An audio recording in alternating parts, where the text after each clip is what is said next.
বিসমিল্লাহির রহমানির রহিম। আমি চলে এসেছি বাগেরহাট জেলা চিতলমারী উপজেলা বড়বাড়িয়া কাটাগাংকুল গ্রাম। আমি আসছি এবার গ্রিন সিটির হাইব্রিড শশা এরিমা ক্ষেত পরিদর্শনের জন্য। আমরা সরাসরি চাষি ভাইদের সাথে কথা বলবো। আসসালামু আলাইকুম রহমতুল্লাহ। ভাই আপনাদের নামটা বলবেন একটু? আমার নাম মামুন শেখ, বড়বাড়িয়া কাটাগাংকুল আমার বাসা। তাই যে এবার গ্রিন কোম্পানির এরিমা শশা লাগাইছি, আলহামদুলিল্লাহ ফলন ভালো। জি। আর গাছেরও মেয়াদকাল বেশি, আর গাছে ফলনও ধরছে খুব আগামাথা, সব জায়গায় আছে, শশা আছে। ভাই আমি আরেকটু জানতে চাই, সেটা হচ্ছে এটার পাশাপাশি তো আপনি আরও কোম্পানির শশা চাষ করছেন, সেই ক্ষেত্রে এটার ফলন কেমন?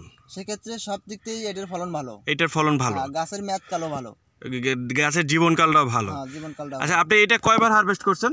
এটা চারবার হারভেস্ট করছেন। 4বার হারভেস্ট করার পরও দেখেন গাছে ভরপুর ফল আছে।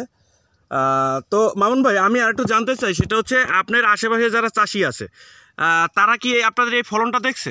হ্যাঁ, তারা সবাই দেখছে, তারা দেখে আরো অবাক হয়েছে যে আমাদের বীজে এত ফলন নাই, তোমাদের কোন বীজ, এটা ফলন এত ফলন। আচ্ছা, পরে বললাম যে এবার গ্রিন কোম্পানির এরিমা শশা। আচ্ছা, আগামীতে তাদের চিন্তা ভাবনা কি? তারা কি আগামীতে চাষ করবে? হ্যাঁ, আগামীতে তারাও আমাদের দেখা দেখে আগামীতে তারাও চাষ করবে। আচ্ছা, এই বীজটা সংগ্রহ করছেন কোথা থেকে, ক্রয় করছেন কোথা থেকে? এটা নাইলুয়া বাজার, ওই যে হাত ভাইয়ের দোকান থেকে, হাত কাকার দোকান থেকে। ধন্যবাদ আপনাদের, ভালো থাকবেন, সুস্থ থাকবেন।